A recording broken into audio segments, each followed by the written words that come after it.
ان الذین تدعون من دون اللہ لن یخلقوا ذبابا ولو اجتمعوا له۔ آئی میرے بندو، یہ جتنے بھی لوگ ہیں یہ سارے کے سارے جمع ہو جائیں اور ایک مکھی بنا کر کے دکھا دیں، ایک مکھی نہیں بنا سکتے۔ وَإِن يَسْلُبْهُمُ الذُّبَابُ شَيْئًا لَّا يَسْتَنقِذُوهُ مِنْهُ، یہ اتنا کمزور ہے۔ جن لوگوں سے مانگنے کے لیے تم جایا کرتے ہو اتنا کمزور ہے اور اتنا کمزور ہے، اگر ان کے پاس کوئی مکھی آ کر کے اور ان کی مٹھائیوں کو لے کر کے بھاگنے کی کوشش کرے اور بھاگ جائے تو ان مکھیوں کو روکنے کی شکتی بھی ان کے پاس نہیں۔ ضعف الطالب والمطلوب، اللہ فرماتا ہے کہ مانگنے والا بھی کمزور اور جس سے مانگا جا رہا وہ بھی کمزور، یعنی جن سے اولاد تم مانگ رہے ہو کہ اولاد تمہیں کیا دیں گے، یہ خود کمزور ہے اور اتنا کمزور کہ ایک مکھی کو بھی اس مٹھائی کو لینے سے روک نہیں سکتے، اتنا کمزور ان کو اتنا بھی معلوم نہیں ہے۔ وما یشعرون یبعثون، اس کو اتنا بھی معلوم نہیں ہے کہ مرنے کے بعد یہ اپنے قبر کے اندر مدفون ہے، اس کو اتنا بھی پتا نہیں ہے کہ یہ دوبارہ کب جیوت ہوں گے، یہ دوبارہ کب زندہ کیے جائیں گے، ان کو اتنا بھی معلوم نہیں ہے کہ یہ قبروں سے دوبارہ کب اٹھائے جائیں گے، ان کو اتنی بھی خبر نہیں۔ بہت سے لوگوں کو دیکھیں اس اولاد کی نعمت کو پانے کے لیے آدمی کتنی کوشش اور کتنی محنت کرتا ہے، اتنی بڑی نعمت ہے کہ جن کے پاس اولاد نہیں ہے ان سے پوچھئے۔ اسی وجہ سے نبیوں نے بھی اگر مانگا تو اولاد کی دعا مانگی۔ حضرت ابراہیم علیہ السلام کی ہسٹری اٹھائیے، حضرت ابراہیم علیہ السلام کی زندگی دیکھیے۔ حضرت ابراہیم اولاد جیسی نعمت مانگتے چلے گئے، اللہ نے نبی بنایا، رسول بنایا، پیغمبر بنایا، رشی منی بنایا، اپنا خلیل بنایا، لیکن حضرت ابراہیم کو چین نہیں، سکون نہیں۔ حضرت ابراہیم کہہ رہے ہیں رب حب لی من الصالحین، اے اللہ تو مجھے نیک اولاد عطا فرما۔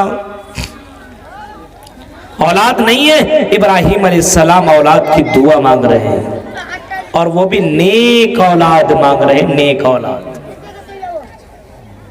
حضرت زکریہ علیہ السلام کو دیکھیے، بڑھاپے کو پہنچ چکے، بال سفید ہو چکے ہیں۔ حضرت زکریا کو دیکھیے، بال سفید ہیں، بوڑھے ہو چکے ہیں، لیکن اولاد کی تمنا بھی رکھے ہوئے۔ جب انہوں نے حضرت مریم کو دیکھا کہ مریم کے پاس بغیر موسم کے پھل پہنچ رہا ہے، انار کا موسم نہیں انار حاضر ہے، آم کا موسم نہیں آم حاضر ہے، کیلے کا موسم نہیں کیلا حاضر ہے، اور سیب کا موسم نہیں سیب حاضر ہے۔ حضرت زکریا علیہ السلام حضرت مریم سے سوال کرتے ہیں، یا مریم انا لک ھذا، اے مریم یہ بتاؤ یہ تمہیں کون لا کر کے دیتا، یہ پھل تیرے پاس کہاں سے آتے ہیں؟ حضرت مریم نے جو جواب دیا تھا وہ یہ ہے، قالت ہوا من عند اللہ، کہ اللہ کی طرف سے میرے پاس آتے ہیں۔ زکریا علیہ السلام غور کرنے لگے، بغیر موسم کے جو پھل دے سکتا ہے، بڑھاپے میں بھی وہ اللہ اولاد دینے کے اوپر قادر ہے، وہ اولاد دے بھی سکتا ہے۔ جب بغیر موسم کے اللہ تعالیٰ پھل عطا کر سکتا ہے تو اللہ مجھے اولاد سے کیوں نہیں نواز سکتا ہے؟ اسی دوران نماز میں کھڑے ہوئے حضرت زکریا علیہ السلام اور اللہ کو دعا کر اللہ سے پکارنے لگے، فنادته الملائکۃ وهو قائم یصلی فی المحراب۔ نماز کے دوران نمازی میں حضرت زکریا علیہ السلام اللہ تعالیٰ سے کہنے لگے، اے اللہ مجھے اولاد جیسی نعمت دے دے، مجھے اولاد جیسی نعمت سے نواز دے۔ اور اللہ نے ان کی دعا کو سن بھی لیا اور حضرت زکریا کو اللہ تعالیٰ نے یحییٰ کی بشارت سنائی۔ تو اولاد ایک بہت بڑی نعمت ہے، اور یہ اولاد اللہ جسے چاہتا ہے بیٹا بیٹی دیتا ہے، جسے چاہتا ہے صرف بیٹا دیتا ہے، جسے چاہتا ہے صرف بیٹی دیتا ہے۔ اس میں عورت کا کوئی قصور نہیں ہے، بعض جگہوں میں دیکھیے اگر ایک بیٹی، دو بیٹی، تین بیٹی کسی کے گھر کے اندر پیدا ہو گئی تو ساس اس بہو کو طرح طرح کی تانے دینے لگتی ہے۔ اب بتائیے اس میں عورت کا کیا قصور ہے؟ اس میں بیوی کا کیا قصور ہے؟ اس عورت کو تم کیوں ڈانٹتی ہو؟ اس کا کیا قصور ہے؟ ایک بیٹی، دو بیٹی، تین، چار اگر بیٹیوں کو اس نے جنم دے لیا تو اس کا جینا معاشرے کے اندر محال ہو جاتا ہے، اور اس کو طرح طرح کی باتیں لوگ کرنا شروع کر دیتے ہیں، اور خاص کر کے اسی کے ساس سسر اور ان کے خاص اپنے لوگ اس کو تانے دیتے ہیں۔ اب اندازہ لگائیے، جو عورت اپنے رحم مادر کے اندر ایک لڑکی، ایک بچی کو 9 مہینے تک رکھتی ہو اور 9 مہینے کے بعد اس بچی کو جنم دیتی ہو، اب بتائیے اتنی تکلیف برداشت کرنے کے باوجود اس عورت کو تانا سہنا پڑے، تانا سننا پڑے، اس عورت کو کتنی تکلیف ہوتی ہوگی، اس بات کا اندازہ ہم اور آپ لگا نہیں سکتے۔ ہوتا ہے ایسا۔ اللہ کہتا ہے میرے بندو للہ ملک السماوات والارض، للہ ملک السماوات والارض، آسمان و زمین کی بادشاہت ملکیت اللہ کے ہاتھ میں۔ آسمان کا بھی مالک اللہ تو زمین کا بھی مالک اللہ، کوئی دوسرا نہیں، کوئی تیسرا نہیں، کوئی چوتھا نہیں۔ پھر اللہ کہتا یخلق ما یشاء، اے میرے بندو اس کو بھی تم اپنے ذہن میں ڈال لو، اللہ جو چاہتا ہے پیدا کرتا ہے، اس کو پیدا کرنے میں کوئی یہ روک نہیں ٹک سکتا ہے کہ یہ کیوں پیدا ہو رہا ہے، یہ کیوں مر رہا ہے، یہ کیوں زندہ ہو رہا ہے۔ یخلق ما یشاء، اللہ جو چاہتا پیدا کرتا ہے۔ یہاں بولے من یشاء اناسا، اور اللہ جسے چاہتا بیٹیاں ہی بیٹیاں دیتا ہے۔ وَيَهَبُ لِمَن يَشَاءُ الذُّكُورَ، اور اللہ جسے چاہتا ہے بیٹا ہی بیٹا دیتا ہے، یعنی اللہ جس کو چاہے بیٹیاں ہی بیٹیاں عطا کرے، اللہ جسے چاہے بیٹا ہی بیٹا دے، اللہ جسے چاہے بیٹا بیٹی دونوں ملا کر کے دے۔ اور یزوجہم ذکرانا و اناسا، اللہ جسے چاہے بیٹا بیٹی دونوں ملا کر کے دے۔ ویجعل من یشاء عقیما، اللہ جسے چاہے باج رکھ دے۔ دنیا کی تمام پیر، تمام ولی اور تمام کے بزرگ، تمام کے پیران پیر مل کر کے بھی ان کو بیٹا بیٹی دینا چاہے تو بیٹا بیٹی دے نہیں سکتے۔ اللہ ان تمام چیزوں کا مالک ہے، اللہ جسے چاہے بیٹا دے، جسے چاہے بیٹی دے، جسے چاہے دونوں چیزیں ملا کر کے دے۔ یہ اللہ کی بہت بڑی نعمت ہے کہ اللہ تعالیٰ جس کو چاہے دونوں نعمتیں دے، بیٹا بیٹی دونوں، جس کو چاہتا ہے بیٹیاں ہی بیٹیاں، جس کو چاہتا ہے بیٹا ہی بیٹا۔ لیکن سوال یہ پیدا ہوتا ہے، اتنی بڑی نعمت ہمیں اور آپ کو ملی ہے، فرمایا انما اموالکم اولادکم فتنہ، اے میرے بندو تمہارے لیے بے شک مال اور اولاد تمہارے لیے بہت ہی بڑا فتنہ ہے، بہت بڑی آزمائش ہے، بہت بڑا امتحان ہے۔ اگر اللہ نے تمہیں بیٹا سے نوازا، اگر اللہ نے تمہیں بیٹیوں سے نوازا ہے تو تیری زندگی میں زبردست تیرا امتحان ہونے والا ہے،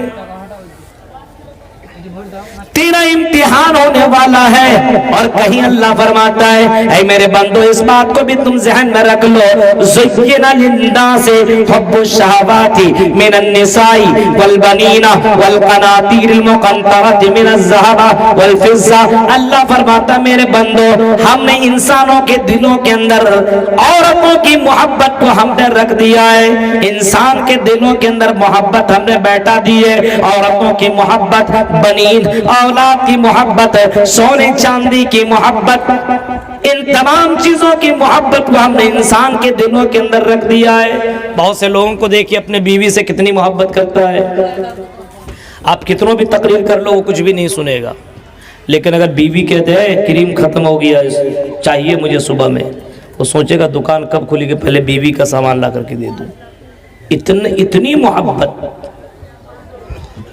بمبئی میں رہتا ہے، دل حال بیضا میں لگا ہے، اپنے بیویوں کو کال سے باتیں کر رہا ہے، ویڈیو کالنگ کر رہا ہے، اپنے بیوی کی محبت میں اتنا گرفتار ہے، اپنے بیوی کے نام پر باقاعدہ بہت سے چیزیں وہ لکھ رہا ہے۔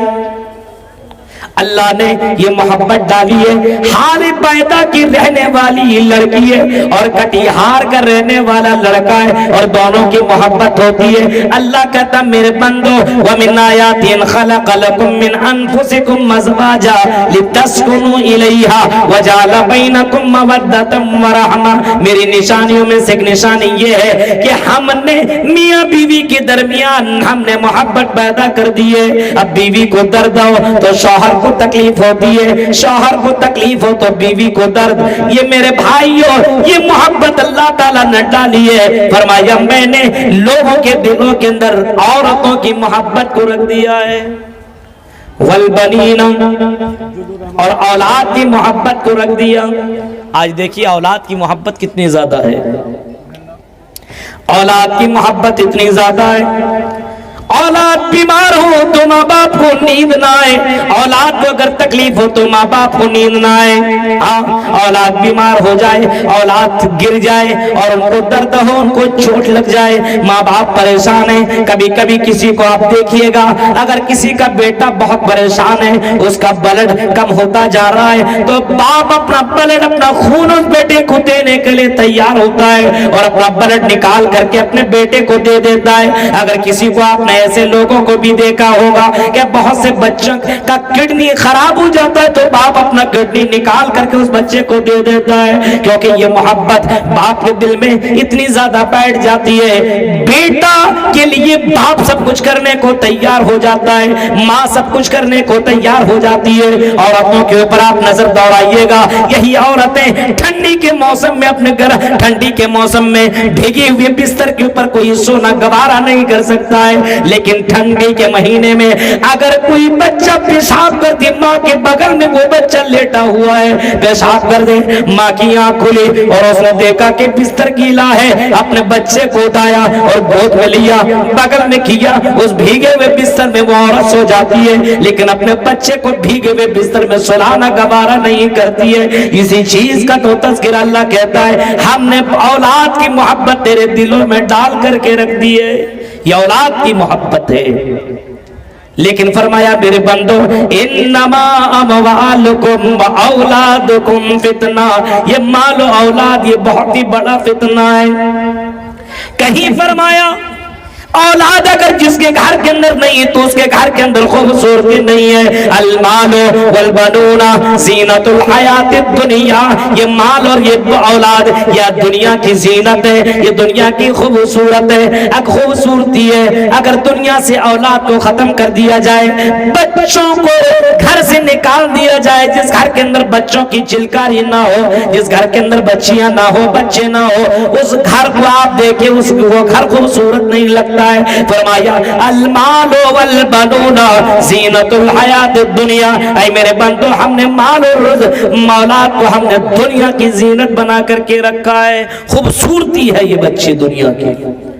کہیں فرمایا ان من ازواجکم اولادکم عدو لکم، اے میرے بندو بے شک بعض بیویاں اور تمہاری بعض اولادیں تمہارے دشمن نے۔ کہیں فرمایا آزمائش ہے، کہیں فرمایا بہت بڑی نعمت ہے، کہیں فرمایا یا ایھا الذین آمنوا لا تلھکم اموالکم ولا اولادکم عن ذکر اللہ، اے مومنو کہیں تمہیں تمہارے مال، کہیں تمہاری اولاد، کہیں اللہ کی ذکر سے، اللہ کی بھکتی سے، اللہ کی عبادت سے، اللہ کی پوجا سے کہیں تمہیں دور نہ کر دے۔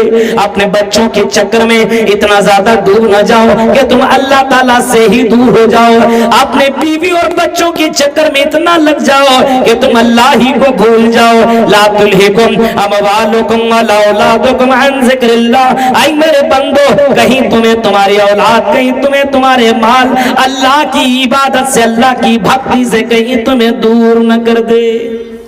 اولاد بہت بڑی نعمت ہے، بہت ساری نعمتوں سے نوازا، اور ہر نعمت اپنی اپنی جگہ پہ بہت عظیم نعمت ہے۔ کسی ایک نعمت کے اوپر غور کریں گے تو آپ کو لگے گا اتنی بڑی نعمت ہے کہ اس نعمت کو حاصل کرنے کے لیے ہم پوری دولت اگر نچھاور کر دیں تو یہ نعمت ہمیں نہیں مل سکتی ہے۔ مثلاً اولاد کی نعمت کتنی بڑی نعمت ہے. ان سے پوچھئے جن کے پاس اولاد نہیں ہے، ان سے پوچھئے جن کے پاس بیٹا بیٹی نہیں ہے، شادی کیے ہوئے 2 4 10 سال 20 سال ہو چکے ہیں اور اولاد نہیں ہے، ان سے پوچھئے کہ اولاد کتنی بڑی نعمت ہے. وہ بتائیں گے کہ اولاد اتنی بڑی نعمت ہے کہ مولوی صاحب ہم اس کو بول بھی نہیں سکتے کہ کتنی بڑی نعمت ہے. ہم اس نعمت کا احساس ہمیں ہے کیونکہ ہمارے پاس اولاد جیسی نعمت نہیں.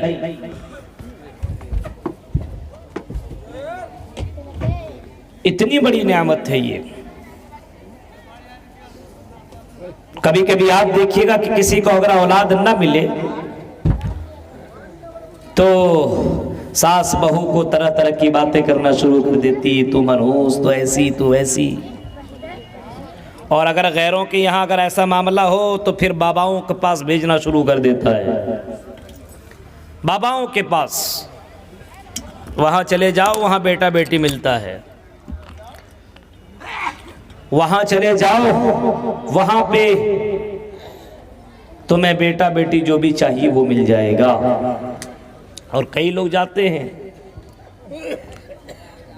کوئی اجمیر شریف جا رہا ہے تو کوئی کچھوچا شریف جا رہا ہے تو کوئی کون سا شریف جا رہا ہے، کوئی کہاں کوئی کہاں جا رہا ہے.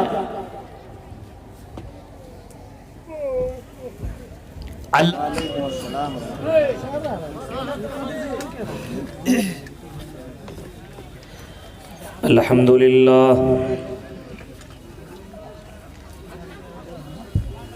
نحمده ونستعینه ونستغفره ونعوذ باللہ من شرور انفسنا ومن سیئات اعمالنا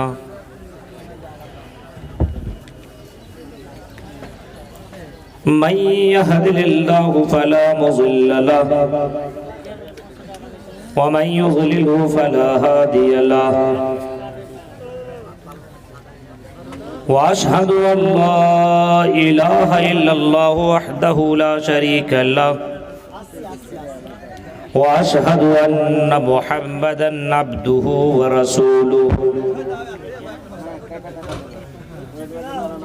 اما بعد فإن خير الحديث كتاب الله وخير الهدي هدي محمد صلى الله عليه وسلم وشر الأمور محدثاتها وكل محدثة بدعة وكل بدعة ضلالة وكل ضلالة في النار. اعوذ باللہ من الشیطان الرجیم. بسم اللہ الرحمن الرحیم.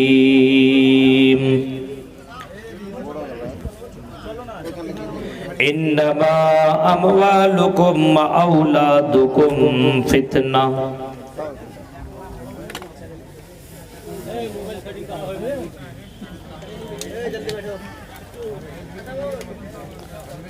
رب اشرح لي صدري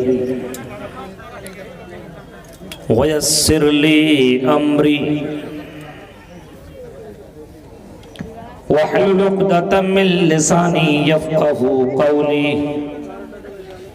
اللهم رب زدني علما.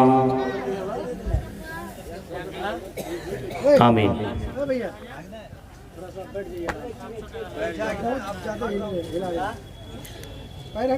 قابل احترام علماء کرام،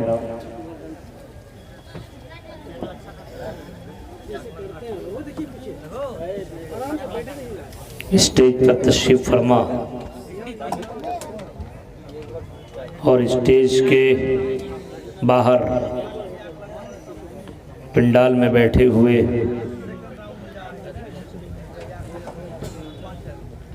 اسلامی بزرگوں، نوجوان دوستوں، پیارے بچوں اور پردہ نشین میری ماں اور بہنوں، مدرسہ سراج العلوم حال بائدہ کا یہ سالانہ عظیم الشان اجلاس عام 43واں 43 ہو رہا ہے، اور ہر سال بہت ہی شاندار طریقے سے سالانہ پروگرام کرتے ہیں۔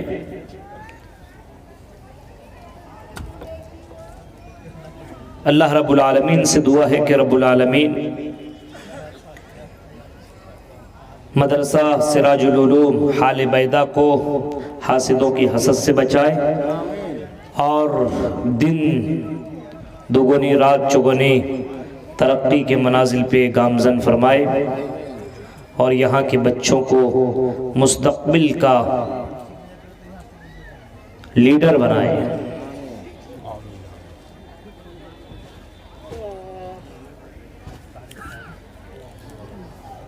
اللہ رب العالمین نے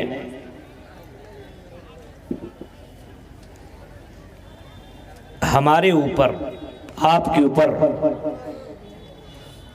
اتنے زیادہ احسانات کیے ہیں، یا یہ کہہ لیجیے اتنی نعمتوں سے ہمیں اور آپ کو نوازا ہے کہ ہم اور آپ ان نعمتوں کو صحیح معنوں میں گن نہیں سکتے ہیں، اور ان نعمتوں کا صحیح طور پر شکریہ ادا نہیں کر سکتے۔ قرآن نے اس چیز کو بالکل واضح کیا ہے، وَإِن تَعُدُّوا نِعْمَةَ اللَّهِ لَا تُحْصُوهَا، اگر تم اللہ کی نعمتوں کو گننا چاہو، شمار کرنا چاہو، کاؤنٹ کرنا چاہو، تو اللہ کی نعمتوں کو گن نہیں سکتے ہو۔